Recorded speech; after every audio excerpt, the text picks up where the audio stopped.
1569 ခုနှစ်မြန်မာတို့ရဲ့ဩဟာကောဇာတက္ကရာ1389 ခုနှစ်ဝါဆိုလဆန်း9ရက်ခရစ်နှစ်2025 ခုနှစ်ဇူလိုင်လ3ရက်ကြာသပတေးနေ့ယနေ့ဖို့၌လူဒန်းကြတဲ့ကုသိုလ်ရှင်များနေရာသကံဝင်တရားအထုတ်ကြကုန်သောယောဂီသူတော်ကောင်းအပေါင်းတို့ဟာဥစဉ်နေနဲ့ကျေးဇူးဆက်ဟောကြားပေးမဲ့တရားတော်ကတော့သာသနာ့သမိုင်းအပိုင်းခွန်တရားတော်ကိုမဟောကြားမနာကြားမိတရားပိုင်ရှင်ဖြစ်တော်မူသောသောလောကထထသမညုမြတ်စွာဘုရားရှင်ကိုရောမြတ်ကြီးအားနမောတတ္တမဟာပနာမဖြင့်ညီများဖျားဖျားကြောကြပါအောင်စို့နမောတတ္တဘဂဝတောအရဟတောသမ္မာသမ္ဗုဒ္ဓတ္တနမောတတ္တဘဂဝတောအရဟတောသမ္မာသမ္ဗုဒ္ဓတ္တနမောတတ္တဘဂဝတောအရဟတောသမ္မာသမ္ဗုဒ္ဓတ္တလက်ဥကြည်လေးချတာစိတ်ချမ်းသာလို့ထိုင်ပြီးဟောကြားလက်တန်တော်တရားဓမ္မတို့နိုင်ဥမတနှလုံးသွင်းနိုင်ပါပြီအလုံးသောသူတော်ကောင်းပေါင်းတို့ဘုံဘုံတို့မြန်မာပြည်ကိုသာသနာရောက်လာတဲ့နဲ့ပတ်သက်ပြီးတော့ဘုံဘုံဟောခဲ့ပါပြီနော်ခြေရတော်ဆိုရင်ဘုံဘုံကတော်တော်လေးကိုသူသေသနာလောက်ထားတာခြေရတော်တွေဆိုရင်လေအဲ့ဒါမျိုးဘုံဘုံဒီမှာခြေရတော်ကဘာမှာချခဲ့တဲ့ခြေရတော်ဆိုတဲ့ဟာတွေအကုန်လုံးနည်းရှိတယ်ပြန်ထုထားတဲ့ဟာခြေရတော်ချထားခဲ့တဲ့ဟာသမိုင်းမှတ်တမ်းတွေစာပေထောက်ထားတဲ့အကုန်ရှိပုံတွေလည်းရှိတယ်တချို့အဲ့ဒီတဝက်ကျော်ကျော်လောက်ကဘုံရောက်ပြီးသားလေ့လာပြီးသားကိုယ်တိုင်ကိုယ်စင်လေ့လာထားတာဆိုတဲ့အခါကျတော့ခဏသာနာသမိုင်းကိုဘုံဘုံကဟောတာကရည်ရွယ်ချက်ရှိတယ်နော်မြန်မာပြည်သာသနာတော်ကြီးဟာသာသနာဆိုတာနိုင်ငံနဲ့ဆက်ဆက်နေပြောသာသနာဆိုတာဘာလို့နိုင်ငံရေးကောင်းရင်သာသနာရေးကောင်းတယ်နိုင်ငံရေးမကောင်းရင်သာသနာရေးမကောင်းဘူးဟုတ်လားအခုနိုင်ငံရေးကောင်းလားမကောင်းဘူးနော်ဒါကြောင့်သာသနာရေးကလည်းအရှိန်နဲ့ထိုးကြ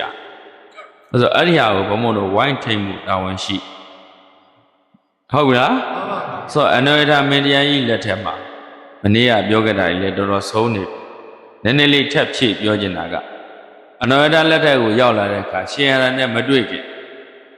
အဲ့ဒီမှာအကြီးကြီးတွေကပကံကိုလွှမ်းမိုးနေတာဟိုမဟာယာနကျမ်းတွေကရောသူတို့တန္တရမန္တရတွေကရောယူပြီးရေးထားတာတွေရှိတန္တရတို့မန္တရတို့ကဘုံဘုံတို့က World Buddhist Council ပေါ့ကမ္ဘာဘုရားဘာသာညီလာခံတွေတက်တဲ့အခါကျသူတို့နဲ့တွေ့နေရဖရာတော်တို့ရှ िख ိုးတဲ့ဖရာတော်အတူတူပဲနော်ဒါပေမဲ့သူတို့ဗုဒ္ဓဖရာကသူတို့ဘာသာကြတော့သက်ရှိတင်ကြပေါ့Supreme တရားအနေနဲ့ Supreme တပါးအနေနဲ့သာဝရဘုရားလို့သူကရှိတဲ့ပုံစံမျိုးပြောတယ်။နောက်သူတို့ဗုဒ္ဓဘာသာကျတော့ positive energy လို့ခေါ်တယ်။အပေါင်းစွမ်းရင်ကိုရှာတာနိဗ္ဗာန်ကိုရှာတာမဟုတ်ဘူး။တနည်းအားဖြင့်မြန်မာစကားနဲ့လွယ်လွယ်ပြောရင်မသေးသေးရှာမသေးဘူးဆိုတဲ့တတိတစ်မျိုးရအောင်သူတို့ကရှာတာနိဗ္ဗာန်ကိုရှာတာမဟုတ်ဘူး။တို့ကသိချင်းကင်းရပေါ့အတူတူတော့တွဲလို့ရတယ်တို့တော့ဥဒိချက်တွေမတူဘူး။ပေါင်းပြီးတော့လုပ်တဲ့ခါတွေတော့ရှိနော်။အဲ့တော့အဲ့ဒီအတွေ့အကြုံတွေလည်းဘုန်းတော်အခုခေတ်မှာလည်းဒီအတွေ့အကြုံတွေရနေတာဆိုတော့အနော်ရထားခေတ်မှာအဲ့လိုနဲ့ဘုန်းကြီးတွေဟာရောဂောသောကောနဲ့သမိုင်းကျမ်းတွေလျှောက်ပြီးတော့ပြုသူဗုဒ္ဓဘာသာစာပေတွေကိုပြင်းကျင်လို့ပြင်ဖြည့်ခြင်းလို့ဖြည့်ဆွတ်ခြင်းလို့ဆွတ်ပြီးတော့ထင်ရလောက်ကြတာဘယ်လောက်ထိဆိုးသွားလဲဆိုတော့လူတက်ထားတယ်မို့လားလူတက်မှုရှိရင်ပါဏာတိပါဒကံမြောက်သွားပြီအသေးငရဲကြပါဏာတိပတ်သူတတကချိုးတဲ့အင်္ဂါမွဲပြရုပ်တွေအာအင်ယိုရင်းလင်ခြင်းလဲဝေဘေးကိုကြောက်တဲ့အသက်ခံရအနာများလျက်ချွေရန်ပြည့်၍အသက်တိုလျက်ပြများစွာသည်ရှောင်းကအပြန့်အကျိုးသည်အဲ့ဒီအပြစ်တွေမလို့ချင်းရင်သူ့အသက်တတ်ထားတယ်မဟုတ်လားလူတွေဘလောက်တတ်ထားကြတော့အေးဟောဒီကျမ်းစာကိုရွတ်လားဒီကျမ်းကိုရွတ်ရင်ဟောဒီပရိတ်ကိုရွတ်ရင်အဲ့ဒါတတ်တဲ့ကံကနေကြည်တယ်ဒီလိုမျိုးပြောတာဟုတ်ပြီနော်နောက်တစ်ခါအဖေတက်မိလို့အဖေတက်မိဟောဒီကျမ်းကိုရွတ်ဘယ်နှခေါက်ရွတ်ပရိဘဏပတ်ရအောင်စိတ်အမေတက်မှုလို့အမေတက်မိတော့ဒီကျမ်းကိုရွတ်ပရိဘဏပတ်ရအောင်စိတ်အဖေတွေအမေတွေကိုတက်မိလို့အဲ့ဒါဆိုဟောဒီတုတ်ကိုရွတ်ဟောဒီပရိတ်ကိုရွတ်ဘုံဘုံဒီမှာအဲ့ကျမ်းရှိတယ်အဲ့ဒီခေတ်နဲ့ရေးခဲ့တဲ့ကျမ်းတွေရှိတယ်နော် သူတို့စတာနမောတတဘဂဝါတော်ရသောသမ္မာသမ္ဗုဒ္ဓတာဘယ်သူမှမသိစာမတင်ဘူးမသိဒီတိုင်းပဲဖျားရှိခိုးလဲအတူတူပဲဟုတ်လားဧဝမေတုတံဧကံသမယတန်ခါရတင်းထားတာသူတို့က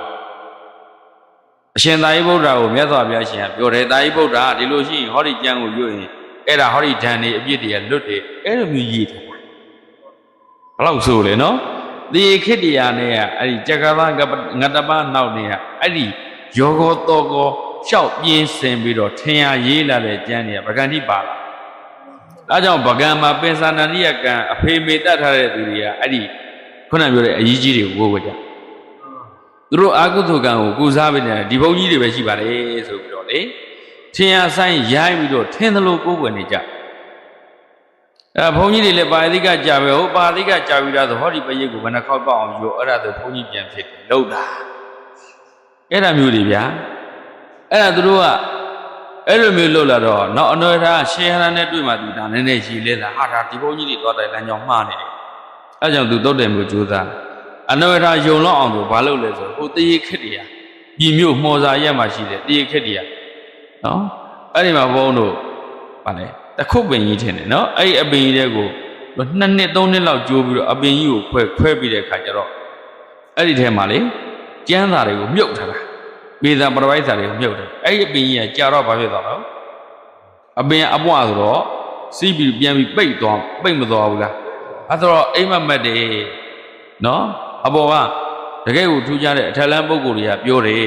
ဒီခေတ်တည်းအဲ့ဒီအပင်ကြီးထဲမှာဘုရားကျမ်းစာတွေတွေ့လိမ့်မယ်လို့ပြောတယ်ဘုရင်ကြီးရဲ့ဘုံကံကြောင့်အဲ့ဒါတွေတွားပြီးတူးဖို့ပါနော်ဒါသွားတယ်တွားတူးဖို့တယ်တူးဖို့ကြီးဘာလုပ်ခဲ့လဲမိရှို့ပြစ်ခဲ့တယ်မိတိုက်ကုန်းဆိုခုရင်ကြီးရှိတယ်ဒါအတုတွေပြီးတော့အနွယ်ထားရှေးရန်နဲ့တွေ့လို့သူရေလဲသွားတာမောဟင်ကြည်တဲ့အဖေတောင်အမေတောင်တက်ရဲဟောဒီပရိတ်ရွတ်ဆိုရင်တနိုင်ငံလုံးထင်ရဘလောက်ရိုင်းနေတယ်ပကံမှာနော်အာယုံပြုကြည့်ပေါ့ဗျာဟုတ်ဘူးလားအဖေတောင်အမေတောင်တက်ရဲတယ်ဆိုကျန်တာမတက်ရဲတာရှိပါမလားမခိုးရဲတာမတိုက်ရဲတာရှိပါမလားသူသားမြတ်မစော်ရကားရဲတာရှိပါမလားသူတို့ပရိတ်ရွတ်အကုန်ကြည်တာဟုတ်ဗျအဲ့ဒါလောက်ထိတမိုင်းမှာတကယ်ဖြစ်ခဲ့တာဘလောက်ထိဆိုးသွားတယ်နော်ရှေးရန်ရဲ့ကျေးဇူးကြောင့်တော့ဘုံဘုံတို့ဒါမှန်မှန်ကန်ကန်အခုတရားတွေကိုပြန်ပြီးတော့ကိုယ်ွယ်စည်းခဲ့ပဲအားထုတ်ခွင့်ရတာသဘောပေါက်ရဲ့လားအဲ့ဒါလောက်ထိအနော်ရထားတို့ရှေးရန်တို့ကျေးဇူးများသွားတာနော်အေးဒီဒေတာကိုဘုံတို့များတော့ထောက်ပေးခဲ့တာနော်ဆိုတော့ထားတော့အဲ့လိုနဲ့ဘုံတို့သာသနာကြီးကမြန်မာပြည်ထဲမှာရောက်လာတော့လေအလွန်မတန်သာသနာရဲ့လောကရန်တွေခံခဲ့ရတို့တော်မြတ်စွာဘုရားကြီးရဲ့ဘုန်းတော်ကံတော်ဉာဏ်တော်တကူတော်ပါရမီတော်ရဲ့အစွမ်းကြောင့်သာသနာဟာလုံးလုံးပျောက်ကွယ်သွားတဲ့အနေအထားတော့မရောက်ဘူးပျောက်ကွယ်လူပျောက်ကွယ်ခင်ဖြစ်သွားရင်သာသနာပြုမင်းတွေပေါ်လာတယ်သာသနာပြုမထေကျော်တွေပေါ်လာပြီးတော့အဲ့မင်းနဲ့မထေနဲ့မင်းပေါ့ဆရာတကလက်တွဲညီနဲ့သာသနာကြီးကိုပြန်ပြီးတော့ကယ်ဆယ်ယူရဟုတ်ပြီလားအဲ့ဒါလူနဲ့ပြမတော်ဘာတွေချမ်းသာအကျိုးရဖို့ဆိုသာသနာကြီးကိုပြန်ပြီးတော့စောင့်ရှောက်ကြအသက်တွေးချလို့နဲ့ကာကွယ်ခဲ့ရထားလိုက်တော့အဲ့လိုနဲ့နော်အခုစရုထသံဃနာပြီးတဲ့အခါမြန်မာပြည်သာနာတပိုင်းဖြစ်စဉ်တွေကိုဆက်သွားပကံပြက်တယ်ပကံပြက်တော့အင်းဝတို့ရောက်လာမယ်ပင်းရတို့အင်းဝတို့ပေါ့ဟုတ်လားအင်းဝမှာသတို့မင်းပြလှပြီးတော့နန်းတက်လာတက္ကရာ926ပေါ့လေနန်းတက်လာပြီးတဲ့အခါကျတော့သတို့မင်းပြနေမင်းဆက်14သက်မြောက်တယ်ဘယ်နှဆက်မြောက်တော့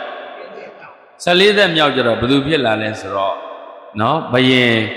နန်းကျော့ရှင်နရပတိဆိုတဲ့ဘယင်ဖြစ်လာနန်းကျော့ရှင်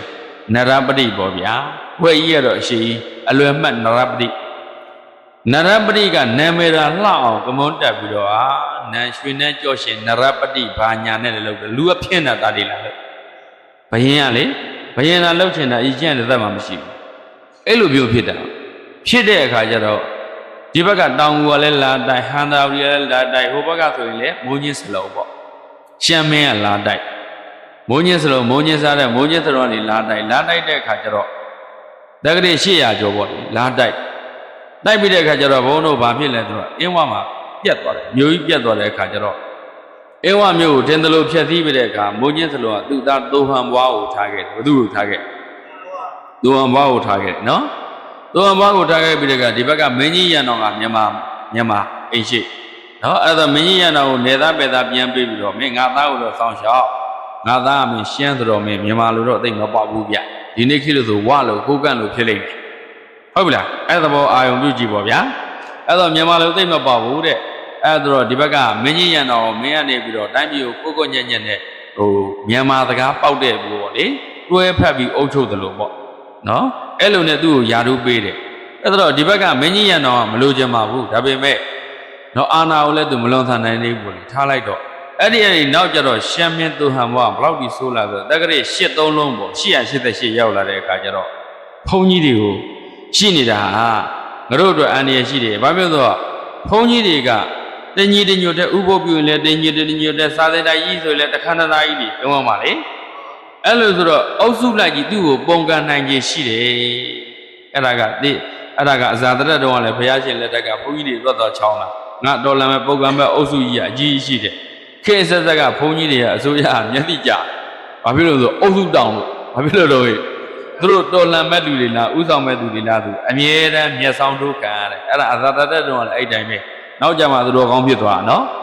်ဒါတော့အဲ့ဒါနဲ့အင်းဝမင်းဖြစ်လာတဲ့သူဟန်ဘွားလာ14နှစ်လောက်အုပ်ချုပ်ပြီးတဲ့ကတက္ကရာ888မှာဘုန်းကြီးကိုအရှင်ဘုရားတို့တပည့်တော်အရှင်ဘုရားတို့ကြီးညိုလို့ဗျာဆုံးကတ်ချင်ပါတယ်သူဘုန်းကြီးတွေ1000ကျော်စကိုင်းဘက်ကမင်းကုန်းဘက်ကရောမန္တလေးဘက်ကလည်းအဲ့ရောက်ပန်မှာပေါ့လေနော်အဲ့တော့မန္တလေးမြို့ကြီးတော့မဖြစ်သေးဘူးဟုတ်လားအဲ့ဒီမှာအင်းဝမြို့ကတန်ဃာတွေရောစကိုင်းမင်းကုန်းကတန်ဃာတွေရောပြင်လဲတန်ဃာပေါင်း1000ကျော်တယ်အဲ့တန်ဃာ1000ကျော်ပင့်ပြီးတဲ့အခါကျတော့အဲ့ဒီဆုံးကတ်တဲ့ပွဲကြီးမှာရှမ်းတွေကိုပြပါပြောတာရှမ်းလက်မရွတ်တဲ့သားတွေကိုမင်းတို့ဆွန်းကျုပ်တယ်မှာဓာတ်ထည့်ထားပြက်အောင်သွေးထားငါဟေ့လို့တာအတန်ပေးလိုက်အကုန်ဘုန်းကြီးလေဖြတ်ခံတာဘုန်းကြီးပိဋကတ်3ပုံဆောင်းနေ386ပါပါဒီပိဋကတ်လေဘုန်းကြီးတွေထောင်ကနန်းနီးနီးတချို့ဘုန်းကြီးတွေလည်းထွက်ပြေးရတာသပိတ်ကုံမပိုင်နိုင်တော့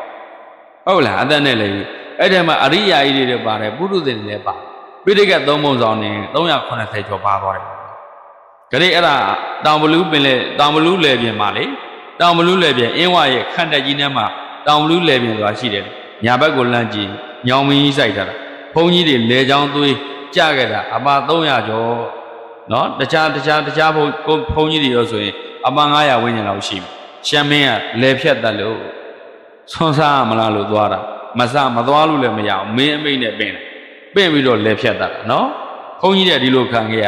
နောက်ပိတ်ကဘာလို့လဲကြတော့ဘုန်းကြီးခေါင်းတစ်ခေါင်းရရင်1000ဒီလိုမျိုးတွေကြီးလို့အဲ့ဒါဆိုတော့ကျေးသားလူတက်သမားတွေဗျာအခုခေတ်တောင်းကနန်းလောက်ပေးရင်တော့တက်ရဲတဲ့သူရှိတာဟုတ်သူတို့ကထောင်းကနန်းဆိုတာမနေဘူးလေအဲ့လိုနဲ့ဘုန်းကြီးတွေပြန်လွန်တော်မူကြတာလေအများကြီးအရိယာတွေလည်းပါတယ်ပုထုဇဉ်တွေလည်းပါတယ်ဝိဘတ်ကြမှာမလွတ်တာဆိုအသက်ခံရအားရှာတယ်ဟုတ်ပြီလားသာသနာသမိုင်းဘလောက်ရိုင်းသွားလဲနော်မင်းမကောင်းတဲ့အခါသာသနာကြီးဆိုရင်ရအခြေအနေထိရောက်မသွားဘူးလားအဲ့ဒီတည်းလည်းမင်းကြီးရန်တော်ကြားလိုက်မျက်လုံးနဲ့လည်းမြင်ရတော့မင်းကြီးရန်တော်မခံစားနိုင်ငါတိုင်းပြည်ဘလောက်ပဲဖြက်သေးဒါနဲ့မကဘူးနော်သူဟောမဘာလို့တော့ဒီလိုထာပနာထားတာတယ်မလားအခုရွှေခွာတယ်လို့ပြောတယ်ဟိုကဘာရလိုက်မယ်ဖះတွေအကုန်ဖြိုးယတနာတွေရှိတာကမြန်မာတွေသိမ့်ထားတာအုပ်ပုံကြီးတွေသိမ့်ထားတာဆိုပြီးတော့အဲဝမှာတကိုကြီးဖះမှန်တယ်မြအကုန်ဒီသူဟောမအကုန်ဖြိုးတယ်ထာပနာအကုန်တူးတယ်အဲ့ဒါလို့ဒီဆိုတာစကားကလည်းမပေါက်ဘူးသာသနာကိုလည်းမကြည်ညိုဘူးအရင်တော့မြန်မာပြည်ကိုအင်းဝခက်ကောင်းနေတော့ရောက်နေတဲ့ရှမ်းတွေကမြန်မာစကားပေါက်တယ်သာသနာကိုလည်းကြည်ညိုတယ်အခုကရှမ်းရိုင်းနေပေါ့ဟုတ်လားသူဟန်ဘွားလက်ထက်မှာပါလာတဲ့ဟာတွေကရှမ်းရိုင်းနေမြန်မာစကားလည်းမပေါက်အဲ့လိုနဲ့သာသနာကိုဖြတ်စည်းလိုက်တာတရိယာဓာတ်တော်တွေလည်းအများကြီးပျောက်ကွယ်ဆုံးရှုံးတာတွေရှိတယ်တခြားကြွသွားမှာပေါ့လ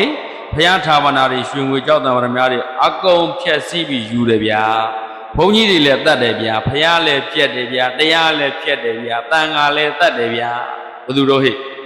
သူဟန်ဘွားတက္ကရာ888တကယ်သမိုင်းကိုပြောနေတာနော်အမှတ်တမ်းတွေအကုန်ရှိတယ်ဟုတ်လားအေးတောင်လူလည်းပြင်ကြီးထဲမှာတန်ဃာတွေသွန်းဖုံးပြီးဆိုပြီးတော့တခါတည်းတတ်အဲ့ဒါကိုလည်းသိသွားရောမင်းကြီးရန်နောင်ကဘာလုပ်လဲဆိုတော့ရိမ့်ွယ်ပါသားဆိုတာရှိတယ်ဘုရင်နရပတိလက်ထက်ကလည်းဂိုင်ခဲ့တယ်မင်းအစဉ်ဆက်ဂိုင်ခဲ့တာမြန်မာတွေရဲ့နန်းစဉ်ထားဘလောက်ကောင်းတယ်လဲဆိုဘုန်းတို့10တန်းတော့သင်ရတယ်အခုကိတော့မသင်ရတော့1000တော်လောက်ရှိတဲ့18လက်မလောက်ရှိတဲ့ဇကြင်ကြောက်တော်ကြီးဒီလိုတင်လိုက်တာနဲ့တိကနေပြတ်သွားအလုံးတန်းအားကောင်းတဲ့ဇင်ကြီးလေပင်ဒီလိုဓာတ်တင်လိုက်တာနဲ့ခြေထောက်ထိပြတ်သွားလောက်အောင်ကောင်းတယ်ရိမ့်ွယ်ပါသားဓာတ်လေးရဲ့ပါဒီလိုခောက်ထားလို့ရခပတ်လေးလိုခောက်ထားလိမ့်ထားလို့ရနော်အဲ့ဒါကမြန်မာတွေရဲ့နန်းလူတိုင်းဖွင့်လို့မရ ဒီဓာတ်အကြောင်းတိတဲ့သူမှာဖွင့်လို့ရတိတဲ့သူမဟုတ်ဘူးဆိုရင်ဒီဓာတ်ကိုဖွင့်တဲ့သူကအန္တရာယ်ရှိတယ်ဒီလိုနဲ့ယရနာတွေနဲ့သေချာစီးချဲပြီးမြန်မာဘယင်အစဉ်ဆက်အနော်ရထာတို့လက်ထက်တွေကနန်းတဲ့ယရနာဓာတ်အနေနဲ့တန်လျက်တော်အနေနဲ့ကိုင်းလာတာရှိတယ်ရိမ့်ွဲ့ပါဓာတ်ဟုတ်လားအေးအဲ့ဒါအကျယ်တွင်းတော့ဘုံဘုံတို့နော်ဒီလေဒီပဏိတဥမောင်ကြီးရေးထားတဲ့တပင်ရွှေတိဝတ္ထုတော်ကြီးဆိုတဲ့စာအုပ်ထဲမှာပါတယ်ဗျာအကျယ်ကြီးပဲအဲ့ဒီထဲမှာတော့သမိုင်းသမဏ900ကျော်ဆိုတော့ဘုံဘုံအဲ့ဒီကလူရင်းလေးပဲထုတ်ပြတယ်နော်အဲ့ဒီမှာအသေးသေးဖတ်လို့ရပါဘူးခိုင်းတော့အဲ့ဒါရိမ့်ွဲ့ပါတာငါကြည့်ချင်တယ်ကွာဟုတ်လားသူဟန်ဘွားနေသူဟန်ဘွားရိမ့်တဲ့ပါတာကြည့်ချင်အောင်လို့ဟူရာမြူဟူရာဖြူဟူရာညိုလို့ခေါ်တဲ့ပုံနာတွေပေါ့ဗျာဟူရာဖြူဆိုတာကလားအိန္ဒိယနေဓာတ်ရိုက်လာတဲ့ဟိန္ဒူပုံနာတွေအဲ့ဒါတွေကျတော့မူရင်းဖြစ်တဲ့ဟူရာဖြူလို့ခေါ်တယ်သူတို့တည်းလက်ဆင့်ပြန်တင်ထားတဲ့မြန်မာပုံနာတွေရှိတယ်ဘေးရင်ဟောတဲ့ပုဂ္ဂိုလ်အဲ့ဒါကျတော့ဟူရာညိုလို့ခေါ်တယ်ဟုတ်နော်ဟူရာဖြူဆိုတာဟိန္ဒူလူမျိုးတွေကလားတွေအဲ့ဒီကနေပြီးတော့ဘေးရင်တဲ့ကျွမ်းတဲ့ပညာရှင်တွေသူတို့တည်းကနေလက်ဆင့်ပြန်တင်တဲ့ဘယ်လူမျိုးဖြစ်ဘယ်လောက်ပညာတတ်တဲ့သူ့ကိုဟူရာညိုလို့ခေါ်တယ်ဟုတ်လားဟူရာဖြူဟူရာညိုပညာရှိတွေနဲ့ပေါင်းပြီးတော့မင်းကြီးရတော်လောက်ကြံကင်တို့ဘလို့လုံးလဲအဲ့တော့ဘိန်းကြီးအခါနက်ခတ်ကောင်းတယ်ခေါင်းသိမင်္ဂလာပြုရမယ်ယာယီတဲနှန်းထိုးရမယ်ယာယီတဲနှန်းထဲမှာယရနာစီချဲရတဲ့နန်းသင်ဗရမယာကြီးဓာကြီးကိုကြည့်မဲ့ဆိုရင်မင်းကြီးတတ္တဝါကျော်ရှင်းပြီးတော့တိုင်းပြည်အောကလွှမ်းမိုးနိုင်တဲ့ဩဇာအာဏာတွေကြီးကျယ်ပါလိမ့်မယ်တဲ့မှာပေါ့ဒါကြောင့်မင်းတွေရဲ့အမတ်တွေကပြောတိုင်းယုံလို့မရဘူးဟုတ်ပြီလားအဲ့ဒါကိုသူဟန်ပွားရတဲ့ဘုသူဒ္ဓနယ်တွေလေးရိုင်းတာပဲသူသိတာလေနော်ဒါရိုင်းတာရိုင်းတာသူ14နှစ်အုပ်သွားတယ်အင်းဝါကိုလေဟုတ်လားအဲ့လိုဆိုတဲ့အခါကျတော့ဝိုင်းလျှောက်ထားကြတဲ့အခါကဲဟုတ်ပြီခေါင်းသိမင်္ဂလာပြုမယ်နော်အဲ့ဒီမှာခေါင်းသိမင်္ဂလာပြုပြီးတဲ့အခါယာယီတဲနဲ့နေဆောင်းအဲ့ဒီအချိန်မှာဘယင်တွေကခုနကပြောမင်းကြီးရတော့ဘာလုပ်တာလဲဆိုတော့မြန်မာတွေကိုပြော့ထားတာမြန်မာစစ်သားတွေကိုဟိုသဲခင်းထားတဲ့သဲပြူရာသမတ်ကာထားတဲ့သဲပြူအောက်မှာဓာတ်တွေပြည့်ထည့်တာနော်ဓာတ်တွေပြည့်ထည့်တာငါအချက်ပေးတာနဲ့မင်းတို့နီးတဲ့နေရာတွေ့တဲ့ခုတ်နော်ရှမ်းစစ်သားတွေတွေ့တဲ့နေရာဓာတ်နဲ့ခုတ်ကွာဒီလိုမျိုးသွားနော်အဲ့လိုလိုပြောပြီးတဲ့အခါကျတော့ gain အချိန်ရောက်ပြီအခါတော့ရောက်ပြီအခါဖွင့်ခါအလုံးတန်ကောင်းပြီဒီအချိန်မှာနက်ကတ်တွေလဲစုံပြီဒါကြည့်ရမယ် gain အဲ့တော့နန်းတင်ယရနာတွေထားတဲ့ရွှေတိုက်တော်ဖွင့်ရှေ့တော်သွင်းစီပေါ့အဲ့လိုနဲ့သွင်းလိုက်တဲ့ကရင်းရွယ်တပါးသားကိုတည်တဲ့သူတွေကမင်းရဲ့အမတ်တွေကနေတဲလာတဲ့ကဒီဓာတ်မင်းကြီးရောက်နာမှာ gain တဲ့ဟုတ်လားဒါတွေကိုအစဉ်အဆက်သင်ယူခဲ့တဲ့သူတွေပဲ gain တဲ့ gain မင်းကြီးရောက်တော့ပြသန်းဆိုတော့နော်သူဟန်ဘွားအရှင်မင်းကြီးဒါ2ယောက်တည်းကြည့်မှသင်ပြေတယ်နော်ဒီထဲမှာအလုံးမတန်အန္တရာယ်များတာကြီးလည်းပါတယ်ဒါကြောင့်လျှို့ဝှက်အထူးလျှို့ဝှက်ချက်တွေလည်းပါတာဗျ2ယောက်တည်းကြည့်ပါမယ်ကြံတဲ့ပုဂ္ဂိုလ်တွေခက်ဝေးဝေးနေပါသေးအပြင်မှာထားလိုက်တယ်နော်ယာယီတဲရဲ့အပြင်မှာထားလိုက်တယ်အဲ့ဒါဆိုတော့သူဟန်ဘွားနောက်ကဝလုံးတိုင်ကြီးအလုံးကြီးတဲ့ဝလုံးတိုင်ကြီးအလဲမှာပေါ့ဗျာဟိုနားဇီယကြီးလို့ပေါ့အလဲမှာဝလုံးကြီးအလဲကမှာနော်ဝလုံးကြီးထောင်းထားတယ်လေဘေးကပတ်ပတ်လဲဝိုင်းထားတဲ့ဟာမျိုးကိုဗျာနော်အဲ့ဒါကြီးပြီးတော့သူထိုင်းပြီးနေတဲ့အချိန်မင်းရဲ့တော့ဟောဒီမှာဗျာဓာတ်ဆိုထုတ်လိုက်တာလေပင်လဲဖြတ်နောက်ကဝလုံးမှာဗျာထုတ်တာနဲ့ပြက်ပြီးသားပဲဓာတ်ကိုထုတ်တာနဲ့ပြက်ပြီးသားပဲရင်းရွက်ပါတာဒါပေမဲ့အဲ့ဓာတ်ဘယ်ရောက်သွားသလဲဆိုတော့သမိုင်းပြောက်သွားအင်္ဂလိပ်တော့ရမသွားဘူးအင်္ဂလိပ်ရရင်ခုဗြိတိရှပြတိုက်ကိုရှိဘုန်းဘုန်းတို့ဗြိတိရှပြတိုက်ကသမိုင်းထောက်ထားတွေအကုန်လိုက်ကြည့်ပြီးမရှိဘူးတော့အဲ့ရင်းရွက်ပါတာကိုမင်းကြီးရတော့ဘယ်လိုမျိုးသိမ့်လိုက်တယ်လဲဘယ်လိုဖြည့်ဆည်းပစ်လိုက်လဲဒါမှမဟုတ်တစ်ခုခုဘယ်များရောက်သွားတယ်လဲတော့မသိဘူးနော်မြန်မာဘရင်အစဉ်ဆက်ကင်ခဲ့တဲ့တကယ့်ကိုဆွမ်းကြည့်တဲ့ဓာတ်ပဲဟုတ်လားအေးအဲ့ဒီဓာတ်နဲ့သာသနာအန္တရာယ်ကိုရှင်းထုတ်ခဲ့သာသနာရဲ့စူးညံ့တွေကိုရှင်းထုတ်ခဲ့အချိန်ကျရင်လည်းပြန်ပေါ်ရင်ပေါ်လာမှာပေါ့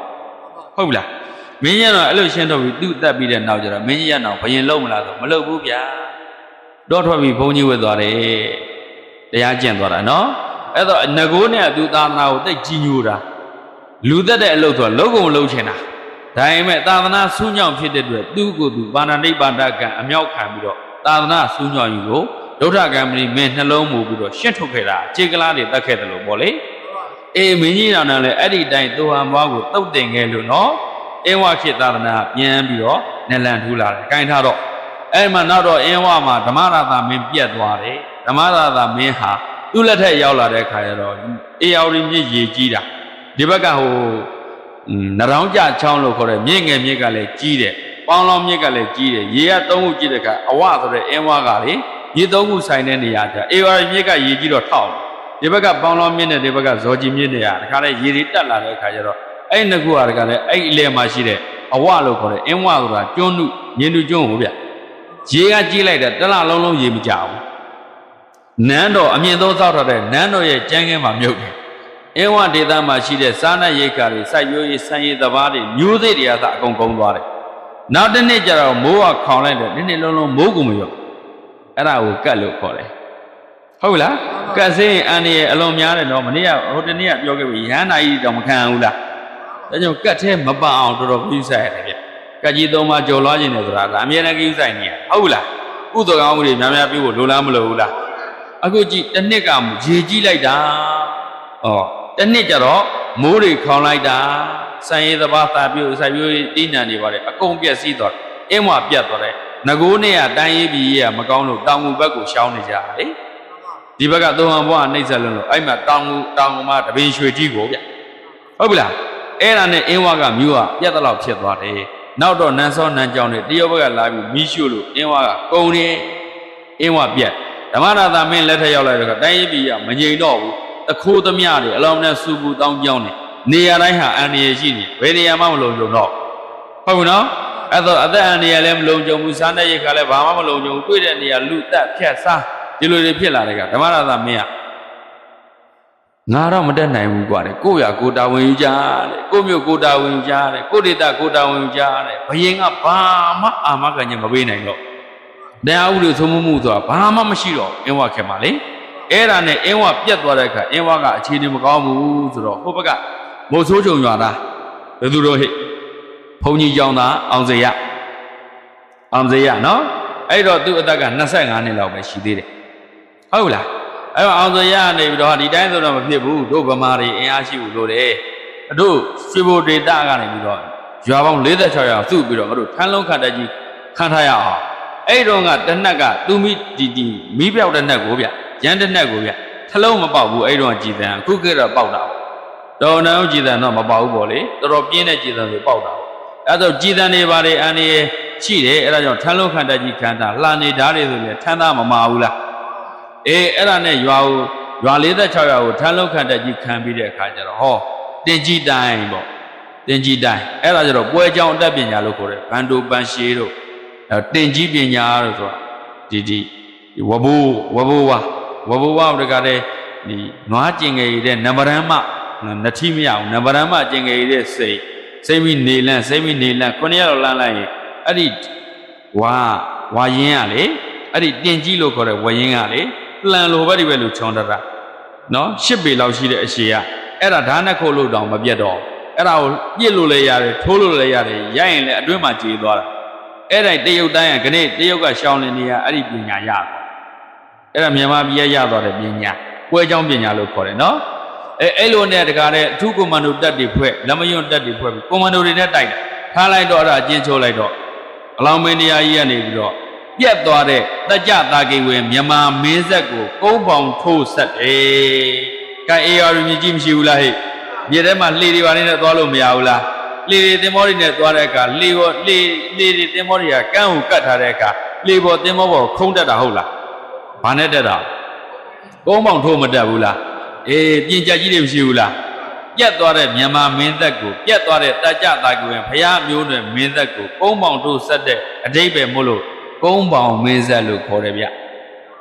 ကုန်းပေါင်မင်းဆက်ဟုတ်နော်တာကေဝင်မြန်မာမင်းဆက်ပြတ်သွားတဲ့ဟာကိုဘသူကပြန်ဆက်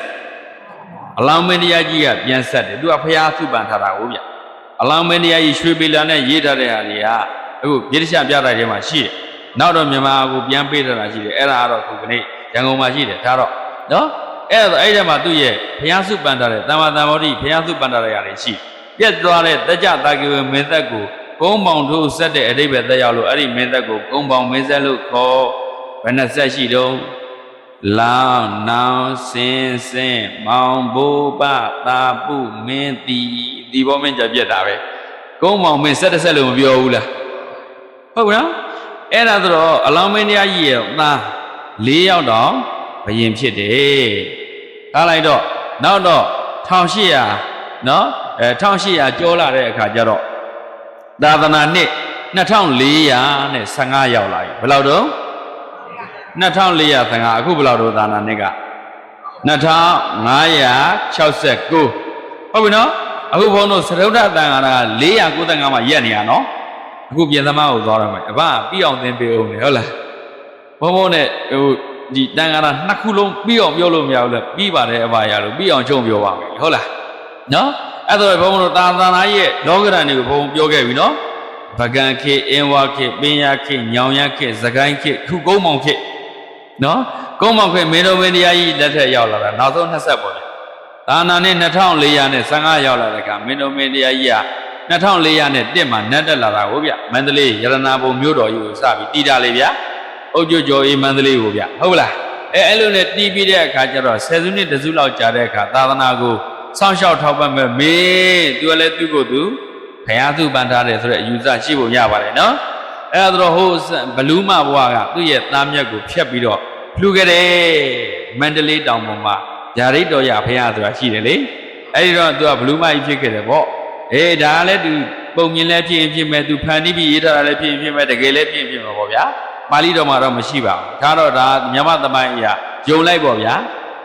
ဟုတ်လားမဟုတ်ဘူးလို့လည်းပြောလို့ရပါမလားကိုင်ထားတော့အဲ့ဒါဆိုဗျာဒိတ်တော်ရမင်းဒါတော့ထူးကြတယ်တာမန်မင်းနေမလုံနိုင်ဘူးတန်ခါတော်တင်တာလေဟုတ်လားအဲ့တော့မင်းတော်မင်းကြီးလက်ထက်ရောက်လာတဲ့အခါ2400နဲ့15ခုနှစ်ရောက်လာတဲ့အခါကျတော့တန်ခါတော်တင်တယ်တန်ခါတော်တင်တဲ့အခါကြောက်ထက်အခရာတင်နေတာက6နှစ်နဲ့9လ4ရက်လောက်ကြာ6နှစ်နဲ့9လပဲမှတ်ခဲ့ပါ4ရက်တွေပါလေဆိုရုပ်တရက်မှတ်မဟုတ်ပါဘူးနော်6နှစ်နဲ့9လကြာတယ်6နှစ်ခွဲ9နှစ်နီးပါးကြာပါလေနော်ကြောက်ထက်အခရာတင်တာကြောက်ချက်ရည်929ချက်ပြောဘယ်လောက်တော့ဟဲ့ကြောက်ချက်ရည်929ချက်မြတ်စွာဘုရားရှင်ရဲ့အဆုံးအမတွေကဓမ္မခန္ဓာပေါင်းဘယ်လောက်လဲ84,000နိကေအားဖြင့်9ရက်ပိဋကတ်အားဖြင့်3ပုံနိကေ9ရက်ဓမ္မခန္ဓာပေါင်း84,000စလုံးဤတစ်လုံးချင်းခွဲမယ်ဆိုတော့တန်ပေါင်း130ကျော်ရှိတယ်နော်စာကြောင်းအရေးအတွက်နဲ့ပြောမယ်ဆို4,4,080ရှိတယ်40 80မှတ်ပေါ့ဗျာဟုတ်လားအဲ့ဒါကိုစာအုပ်အရေးနဲ့ပြောမယ်ဆိုရင်စာအုပ်ကျတော့40ပေါ့ကြောက်ချက်အရေးအတွက်နဲ့ပြောမယ်ဆိုကြောက်ချက်929ချက်ဟုတ်လားပြင်သမတန်ခါတင်ခဲ့တဲ့အထောက်ထားရလေ929ချက်တင်ခဲ့တယ်ဟုတ်ဘူးလားဝီနီးတော်ကတော့ဒီရေနံကျောင်းဟာဝီနီးတော်မှာအတူတူလောက်ပဲချက်100ကျော်ဘယ်ဟာနဲအောင်ဒီမှာတုတ်တန်မှာနဲနေဒါကြောင့်ဒီက940ချက်ပဲရှိမိရကက်သုံးကိုမစုံတာလည်းဖြစ်ကောင်းဖြစ်လိမ့်စုံနေဆိုရင်တုတ်တန်ကအချက်400ကျော်ရှိဒီမှာအချက်ဟိုဘက်ဒီဘက်နှစ်ဖက်ပေါင်းမှာ100ကျော်လေးပဲရှိဝီနီးကျတော့ပြည့်ဟုတ်ပြီနော်အဲ့ဒါလေးနည်းနည်းကွာတယ်ဒါကြောင့်ကြောက်ချက်ကလည်းစိုက်ကလည်းသိမ့်မကွာဘူးဘာကြောင့်ဒါနဲနေတာလဲအဲ့ဒါလေးဘုံတတိထားမိတယ်သူတို့ပြည့်တယ်မပြည့်ဘူးဘုံတေချာသူတည်တာမလို့ဖြစ်သေးပါဘူးဘုံတွေကတော့တာမန်လေးပဲကြည့်လိုက်နော်အဲ့ဒါတော့အဲ့ဒါဆိုတော့ကြောက်ချက်ရည်ပိဋကတ်တော်ဟာပါဠိတော်အပြင်ကြောက်ချက်ရည်ဘယ်လောက်ရှိသလဲ929ချက်ပြောပါအောင်ဘယ်လောက်တော့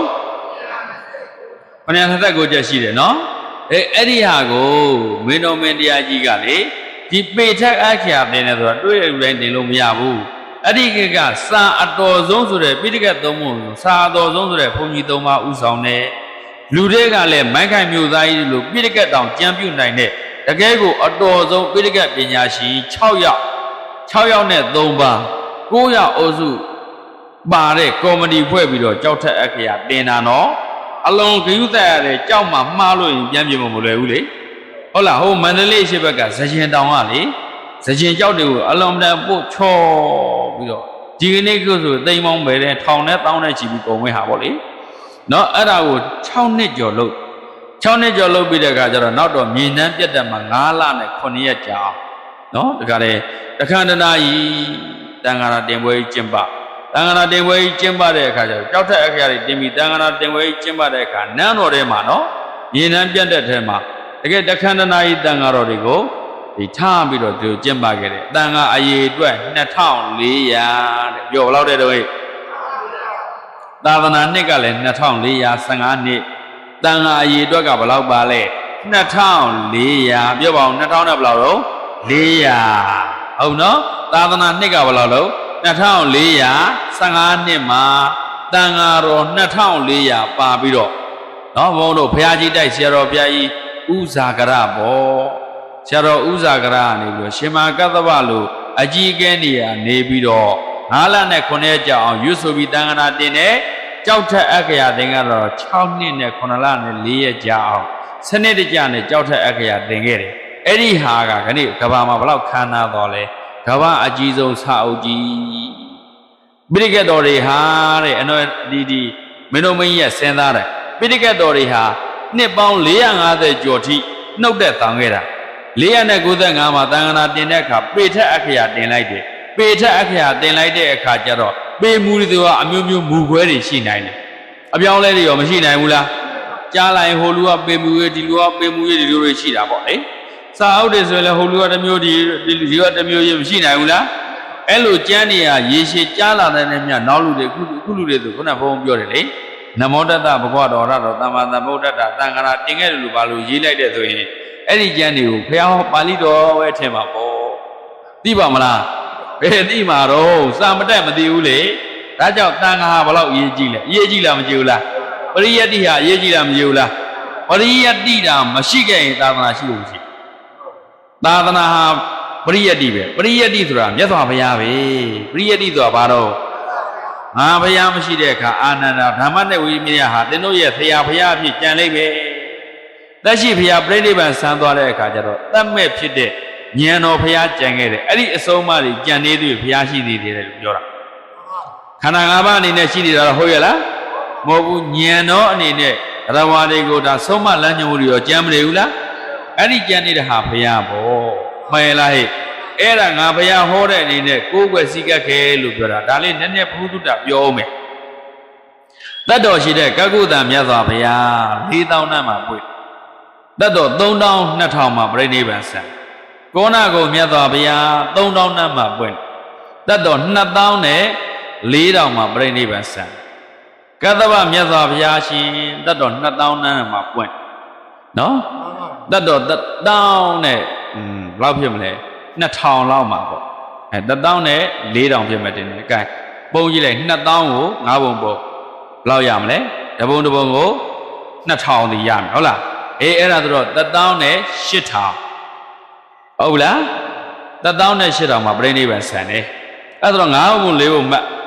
4000ပုံ9ပုံ4ပုံဆိုတော့ဘယ်လောက်လုံး3000နဲ့2000ကကုတ္တမြတ်စွာဘုရားရှင်တတ်တော်3000မှာပြိဋိဘံဆန်တယ်။ကောဏဂုံမြတ်စွာဘုရားရှင်တတ်တော်3000ကို9ပုံပေါ့ဘယ်လောက်ဖြစ်မှာလဲအေးအဲ့ဒါတော့အဲ့3000တန်းကို9ပုံပုတ်ပြီးတပုံနှုတ်မနှုတ်လိုက်တော့တတ်တော်2000နဲ့4000မှာပြိဋိဘံဆန်ကတ္တဗမြတ်စွာဘုရားတတ်တော်2000တန်းမှာ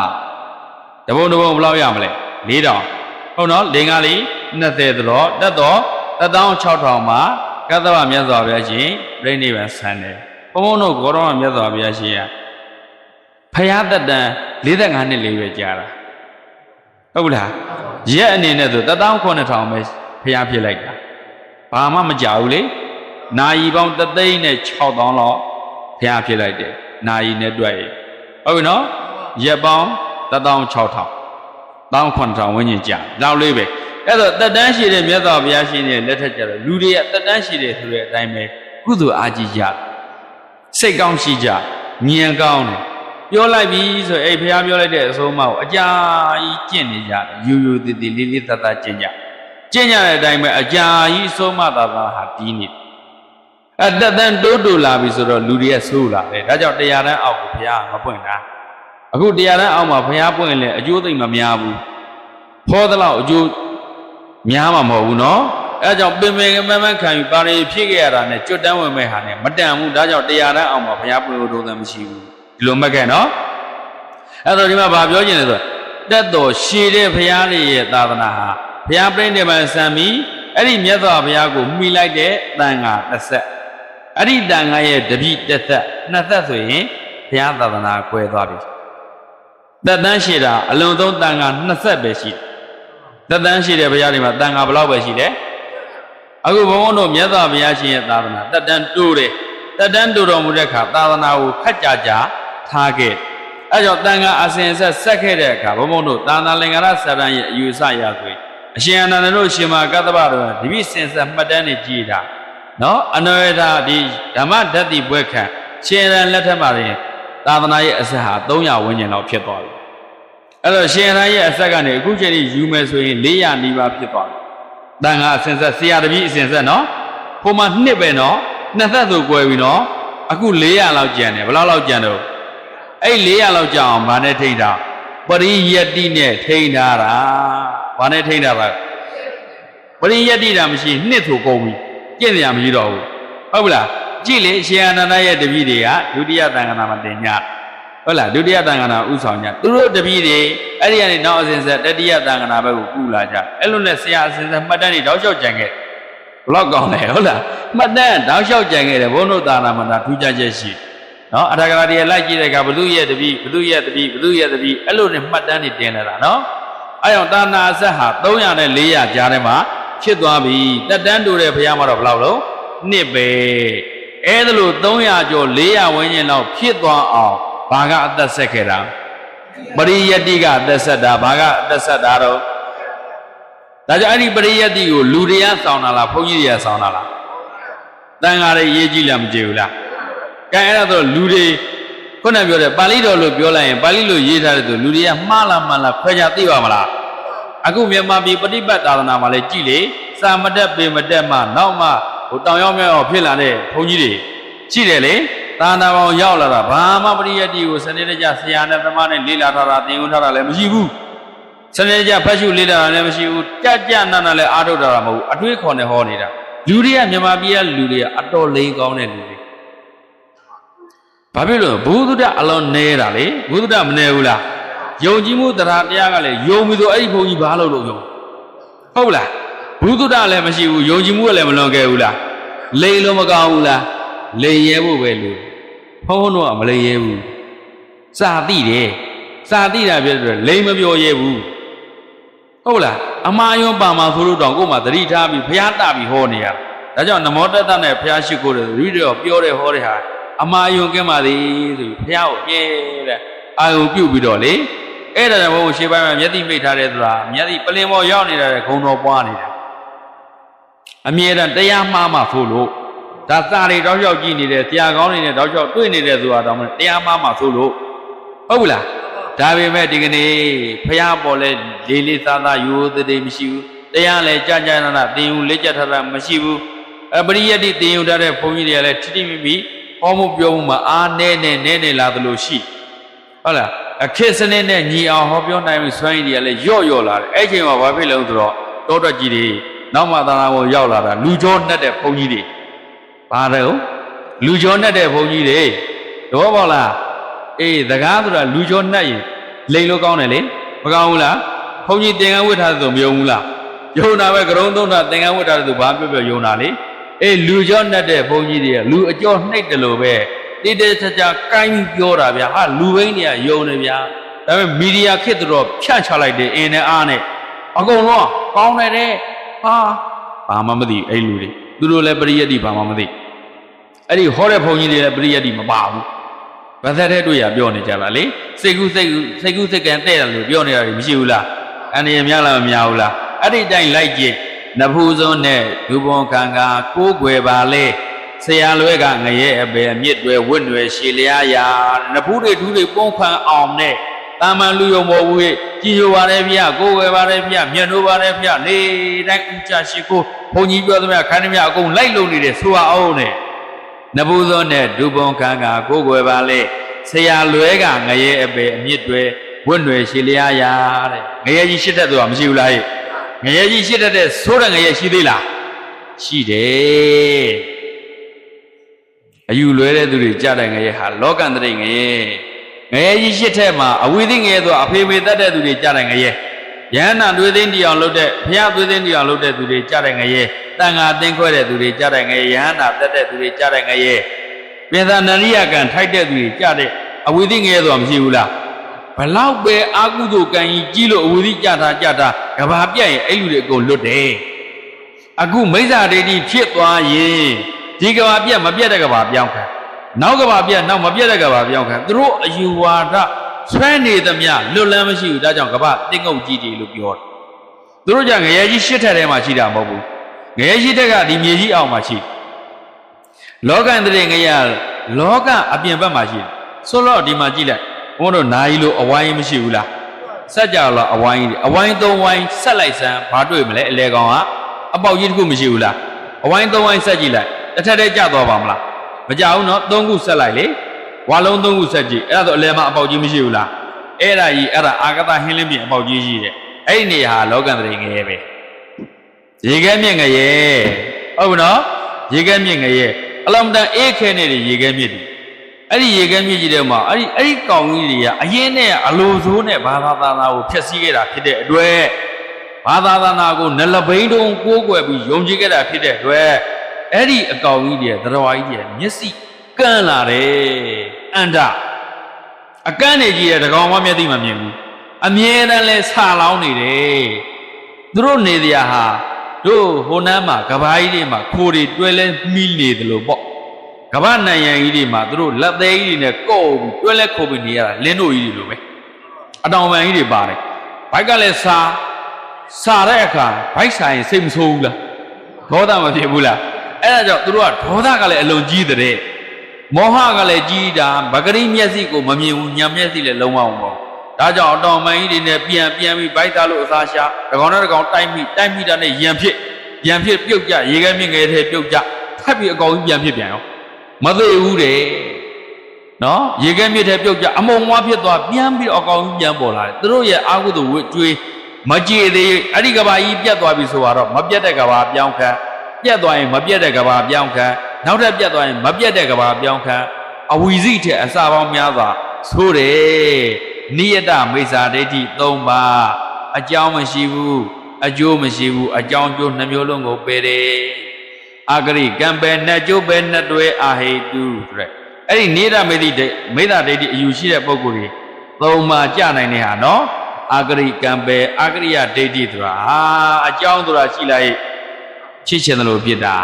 ဒါကြောင့်ကုသိုလ်တွေပါတွေအကြောင်းကောင်းတွေလုံးနေပါနဲ့မစိတ်ကူးတဲ့လို့လှုပ်ချလိုက်ပါအကြောင်းကောင်းတွေပါတွေဖန်တီးပြလိုလားမလိုဘူးခေဒီလိုမျိုးအကြောင်းပဲဟာလေ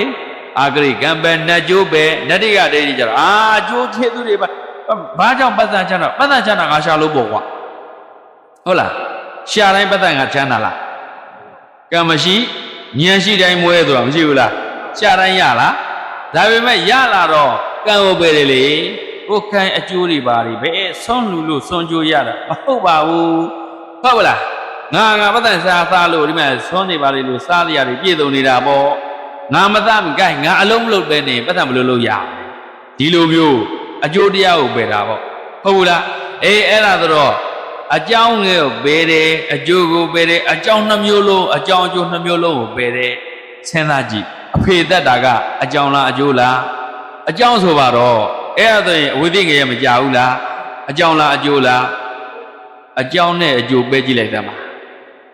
ကဲဘလောက်ဆိုလဲသူတို့မလုပ်ရတာရှိသေးလားအဲ့လိုနိယတမိစ္ဆာဒိဋ္ဌိ၃ပါးကြတဲ့ငရဲဆိုတာမရှိဘူးလားအဲ့ဒါလောကန္တရေငရဲလို့ပြောတာဘာလွဲလို့ဆရာလွဲလို့ဗျာဆရာလွဲတော့အယူလွဲမသွားဘူးလား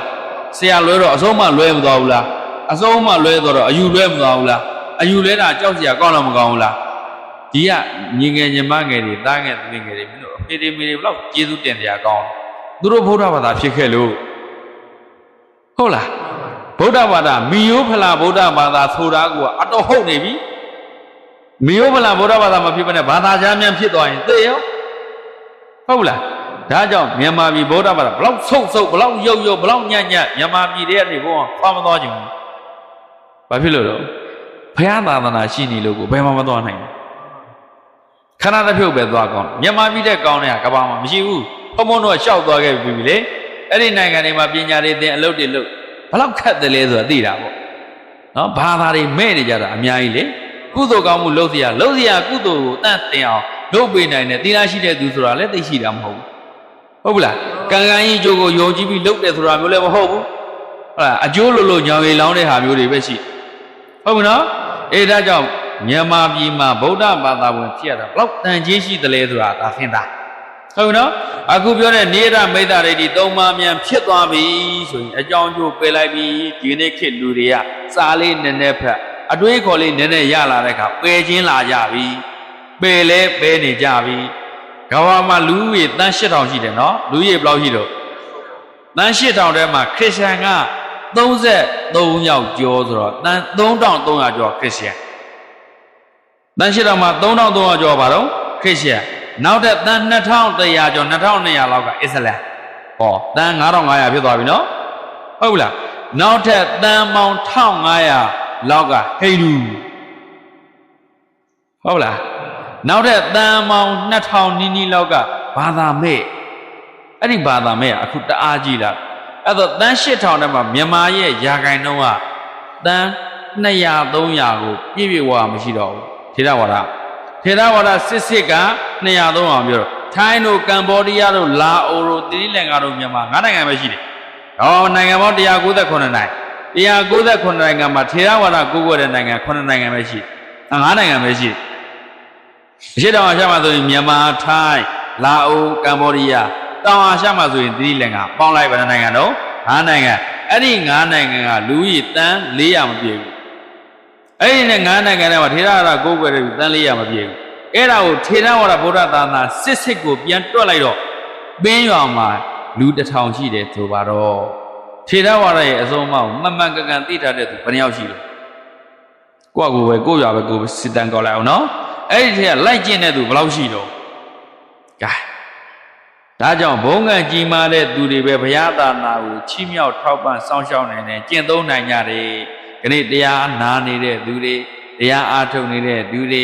လှူဒန်းနေတဲ့သူတွေကိုဂုံလောက်ထဲမှာငါတို့ဘလောက်ဘုံကံကြီးမားတဲ့သူတွေလဲလို့သိဖို့ကောင်းလားမကောင်းဘူးလားခိုင်းပြီနော်အဲ့တော့ခုနသလန်တွေကိုပြန်ဝင်လိုက်တော့အဲ့လိုနဲ့မင်းသမီးကြီးကခေတ်ကာလတွေကြာရင်အယူဝါဒတွေဆောင်းသွားတရားရှိတယ်နော်သာသနာမှာအဲ့လိုတောင်ရေးမြောက်ရေးကျမ်းနေမူကွဲတာတွေရှိလာနိုင်တယ်အဲ့ဒါကြောင့်မူမကွဲအောင်တမူတဲ့ဘုရားဟောပါဠိတော်ကိုတမူတဲ့ထားမယ်ကြောက်ထက်အက္ခရာတင်းကျေးဇူးများလားမများဘူးလားမင်းတို့မင်းရဲ့ကျေးဇူးကြောင့်ခဏဆိုရင်ပါဠိတော်ဟာဘလို့မှမူကွဲသွားစရာမရှိတော့ဘူးဗျာခါထားလိုက်တော့အဲ့လိုနဲ့နောက်ထပ်85နှစ်ကြာလာတဲ့အခါသာသနာနှစ်2500ပြည့်ဘယ်လောက်တဲ့တော့သာသနာနှစ်2500ပြည့်အခုဘယ်လောက်တော့2500နဲ့69ဆိုတော့လွန်ခဲ့တဲ့နှစ်80လောက်ကပေါ့ဗျာလွန်ခဲ့တဲ့အတိအကျပြောရင်လွန်ခဲ့တဲ့နှစ်ပေါင်း68နှစ်ကသာသနာပြည့်2500အတွက်ကြိုတင်ပြီးတော့သံဃာတော်တင်ပွဲကြီးကျင်းပကြ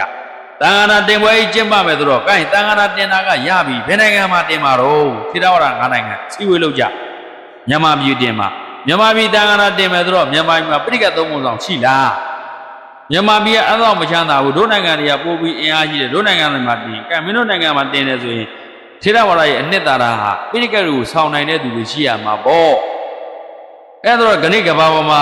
ပြိဋကတ်သုံးပုံဆောင်18ပါးရှိတယ်အဲ့18ပါးလုံးဟာမြန်မာပြည်ရပဲထိုင်းရဘုန်းကြီးတွေကပရိတ်ကြီးသက်တုတ်တော့မရတော့ဘူးကျန်တာမပြောနဲ့တော့ပရိတ်ကြီးသက်တုတ်မရတော့ဘူးကမ္ဘောဒီးယားလာအောင်မကွာဘူးဒီလင်္ကာလည်းသူက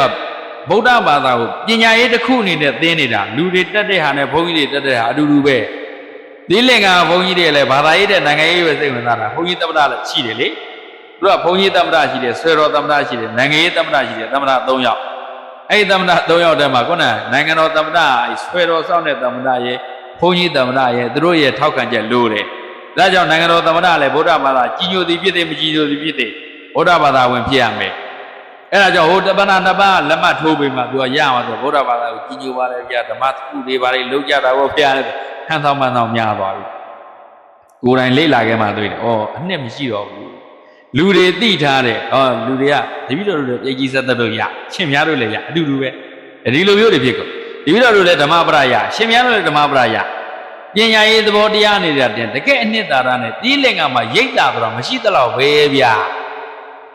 ဓမ္မူလအရက်မှာဘုံဘုံရိတ်တာရေးတစ်ခုတွေ့ခဲ့တယ်အဲ့ဒီရိတ်တာလည်းတစ်နှစ်မှတကဖွင့်သလားမဖွင့်သလားတော့မသိပါဘူးဟုတ်ပလားဟိုတော့ကတော့ဒီလင်္ကာတီယိုခစ်ကစပားနေလန့်ထားရင်စပားတော်မချောက်ဘူးကောင်းကင်မှာဇံပြန်နေတဲ့ရဟန္တာတွေညားလို့တဲ့အခုတော့ဒီလင်္ကာမှာဇံမပြန်တဲ့သူတွေရေပါခန့်သွားပြီဟုတ်ကဲ့လားဒီလင်္ကာလေစီဝါရေးလည်းတော်တော်ကြက်သက်သွားပြီဘာသာရေးလည်းအဲ့ဒါတော့မရှိတော့ဘူးနော်2010လောက်ကဒီလင်္ကာမှာလူဦးရေတန်း20ကျော်ရှိတယ်12တန်းရှိတယ်အဲ့ဒီ12တန်းတော့ဘုန်းကြီး4000ရှိတယ်တို့နိုင်ငံမှာ12တန်းတော့ဘုန်းကြီး4000ရှိတယ်နော်အခုဘုံဘုံတို့ရောက်တဲ့ခေတ်2019-18လောက်ကြတော့ လူကြီးတန်း20ကျော်သွားပြီဘုန်းကြီးက2000မပြည့်တော့ဘူးဒီလင်ကမှာဘုန်းကြီး1000ကျော်ပဲရှိတော့တယ်1000ကျော်ပဲရှိတော့တယ်ဘုန်းတို့နိုင်ငံတမျိုးသားတော်မရှိတော့ဘူးတိတ်အထင်ကြီးမနေနဲ့ဟုတ်လားထိုင်းဆိုတာလည်းမဟာယာနဇန္နာများပြီထေရဝါဒဆိုတာတော်တော်နည်းသွားပြီကမ္ဘောဒီးယားဆိုလည်းဒီတိုင်းပဲထေရဝါဒဘုန်းကြီးတွေမြင်နေရတယ်ကျေးဇူးတင်လိုက်မြန်မာပြည်မှာပဲပရိယတ္တိစာသင်တိုင်းနဲ့တခန္ဓနာရှိတာဟုတ်လားဟဲ့ပရိယတ္တိဆိုဘယ်နိုင်ငံမှာတက်တူမတင်ဘူးနိုင်ငံခြားထွက်တင်တဲ့ကိုတော်တွေကလည်းနိုင်ငံတကာအတွေ့အကြုံနဲ့ဘာသာသာသနာကိုအတွက်ရှုတော်ပေါင်းသူနဲ့လေးလာလို့ရအောင်ဤစနစ်တွေသွားယူတာပရိယတ္တိကမြန်မာပြည်မှာပဲသင်တယ်ဗျပရိယတ္တိဆိုတာတခြားလားဘုရားသုံးမလားမြန်မာပြည်တဲ့ကောင်းတဲ့ပရိယတ္တိဘယ်မှမရှိဘူးပိဋကတ်သုံးပုံဆောင်18ပါးလုံးဟာမြန်မာပြည်မှာပဲရှိမြန်မာပြည်မှာပဲဖြစ်ထားလိုက်တော့ပိဋကတ်သုံးပုံဆောင်တွေရဲ့အခုနောက်ပိုင်းခေတ်ပေါ်လေပိဋကတ်သုံးပုံဆောင်ဟိုတော့ပိဋကတ်သုံးပုံဆောင်ဆိုတော့ပင်းရွာကြောင်းဘုန်းကြီးကပိဋကတ်ဆောင်နော်ရွာသားကုန်းဘုန်းကြီးကပိဋကတ်ဆောင်အဲ့လိုရွာကြောင်းဘုန်းကြီးတွေကသာဆောင်တယ်လေဗျာအဲ့ဒါဆိုတော့မထူးဆန်းဘူးဟုတ်လားနောက်ပိုင်းခေတ်ကျတော့ကိုလိုနီခေတ်နောက်ပိုင်းကျတော့ပိဋကတ်ဆောင်ဆိုတာပျောက်သွားတာဟဲ့အဲ့ဒါပျောက်တော့ပိဋကတ်ဆောင်မရှိဘူးဆိုတော့ကမင်းကုန်းဆရာတော်ဘုရားကြီးကြိုးစားတယ်စာရရအောင်ကြက်ပိဋကတ်သုံးပုံစာတော်ပြန်ပွဲကျင်းပတာ7 နှစ်တစု2စုလောက်ကြာသွားအဲ့လိုနဲ့နောက်ကျတော့မင်းကုန်းဆရာတော်ဘုရားကြီးပေါ်လာလို့ကိုင်းကဘာလက်ခံနေထေရဝါဒနိုင်ငံတွေကအဲ့ဒါဆိုရင်အဓိကကြတဲ့ပိဋကတ်ဆောင်တဲ့ပုဂ္ဂိုလ်ကမင်းတို့နိုင်ငံမှာပဲရှိတယ်မင်းတို့နိုင်ငံမှာတင်းဆိုပြီးတော့လက်ခံလိုက်တယ်ဗျာအဲ့တော့မြန်မာပြည်ကတန်ခါ2420ဝန်းကျင်လောက်ဖြစ်မယ်ပေါ့နိုင်ငံတကာတန်ခါတွေရောဆိုရင်တော့2500သတ္တတန်ခါမှာပါဝင်တဲ့တန်ခါကြီးအတွက်ဘယ်လောက်ရှိလဲ2500နိုင်ငံတကာ84ပါလို့ပြောတယ်နော်ဆရင်တွေလည်းအခုအဲ့ဒါတော့တိကျရှိတယ်လေအဲ့တော့ဘုန်းတို့ကဘာအေးကုန်းပြီမဟာပါဒနာလှိုင်ကူပေါ့လေဟုတ်လား9 သိန်းအကုန်ခံပြီးတော့တောက်ထားတာလေတိုင်ကြီးကဒီလိုတိုင်ကြီး6တိုင်ရှိတယ်ပြတင်းပေါက်ကြီး6ပေါက်ရှိတယ်သတ္တတန်ခါနာကိုကိုသားပြုတဲ့အနေနဲ့ပေါ့ဒီကနေ့နိုင်ငံတော်အဆင့်သာသနာနဲ့ပတ်သက်တဲ့အခမ်းအနားတွေမှန်သမျှအဲ့ထင်မှာခန္ဓာလုပ်ကြဟုတ်နော်ဒါတောင်ကိုရီးယားသမ္မတချန်တူဝမ်လာတော့မြောက်ကိုရီးယားလာဘုံခွဲလိုက်နေတာဟုတ်ပြန်ပြင်ထားရတာလေအပေါက်ဝဟုတ်ဘူးလားအဲ့ဒါလွန်ခဲ့တဲ့68နှစ်ကနေပြီးတော့တန်ခါနာတင်လိုက်တာလွန်ခဲ့တဲ့ဆိုတော့69နှစ်အဲ့လောက်ရောက်တဲ့လွန်ခဲ့တဲ့နှစ်80နီးပါးပေါ့အတိအကျပြောရင်သာနာနှစ်2500ပြည့်ပြောပါတော့လေသာသနာနှစ်2500ပြည့်အခုသာသနာနှစ်ဘယ်လောက်တော့2569ဟုတ်နော်2500ပြည့်ဖို့2နှစ်အလိုမှာကြိုးတင်းပြီးတော့ပိဋကတ်တော်တွေကိုတစ်ဖြက်နဲ့သံဃာနာတင်ကြတယ်အတော်ခက်ခဲပဲဥဆောင်ရတဲ့ဆရာတော်ကဆရာတော်ရှင်ယေဝတဟုတ်ပြီနော်အဲ့ဒါကသဘာဝတိပေါ့ဗျာနောက်တော့ပုသကကပြောင်းနေတယ်ပြောင်းပြီးနောက်ကျမှမာသီဆရာတော်ဘုရားပုသကမိဂွန်းထုတ်တာပေါ့ကဲနော်အာနန္ဒာဒီဝိနည်းကိုမြတ်စွာဘုရားရှင်ကဘယ်မှာပြည့်ညက်ခဲ့တာတော့ဒီလိုမျိုးမေးတယ်လို့ပေါ့လေအဲ့လိုမေးတယ်လို့ပေါ့မာသီဆရာတော်ဘုရားကြီးရဲ့ပိဋကတ်တော်နဲ့ပဲပိဋကတ်သုံးပုံဆောင်လို့တော့မပြောဘူးတို့တော့ပိဋကတ်တော်တွေကိုကြမ်းကြီးပေါက်နေတဲ့အကုန်ဆောင်တာဒါကြောင့်အလုံးနဲ့နှက်ဆက်တယ်မေးတာလဲကွက်တီဗျာအဲ့ဒါတွေကဗီဒီယိုတွေလည်းရှိတယ်ဗျာနော်အော်ဒီယိုတွေလည်းနားထောင်လို့ရတယ်ဗျာအလွန်ကြီးညိုတယ်နော်ဘုံမောတော့ဖွင့်ပြီးနားထောင်တာတန်ခါနာတင်ပွဲကြီးတွေရောက်သွားတယ်လို့ပဲဟုတ်လားအဲ့ဒါမင်းကုန်းဆရာတော်ဘုရားကြီးဖြေတာလဲသိကောင်းတာဟုတ်မာသီဆရာတော်ဘုရားကြီးမေးတာလဲသိကြီးညိုစရာကောင်းတာဆိုတော့လေဒီနေ့ခေတ်လူငယ်တွေကပရိယတ္တိဒီစာပေနဲ့ပတ်သက်ပြီးဝင်းသာသနာနဲ့ပတ်သက်ပြီးဝင်းနေရင်တော့ဒါပြင်းစရာကြီးလို့ပေါ့နော်ဘုန်းတို့တန်ဖိုးထားတဲ့သူကြတော့ဒါတန်ဖိုးပြက်လို့မရဘူးလေမှန်လားဟဲ့ကင်ထားတော့အဲ့ဒါနဲ့မင်းကုန်းဆရာတော်ကြီးကအဖြေမာသီဆရာတော်ဘုရားကြီးကအမေးတဲ့အော်တိုက်ဆိုင်စစ်ဆေးလိုက်အတီးပြူလိုက်နဲ့2 နှစ်ကြာသွားတယ်2 နှစ်ကြာသွား2 နှစ်ကြာသွားတယ်တန်ခါတင်ပွဲကြီး2 နှစ်လဲအပီ2500လဲအပြည့်ဘလောက်လှနော်မြန်မာပြည်ကသာသနာအာသန်တွေကြိုးစားခဲ့တာသဘောပေါက်ရဲ့လားဟဲ့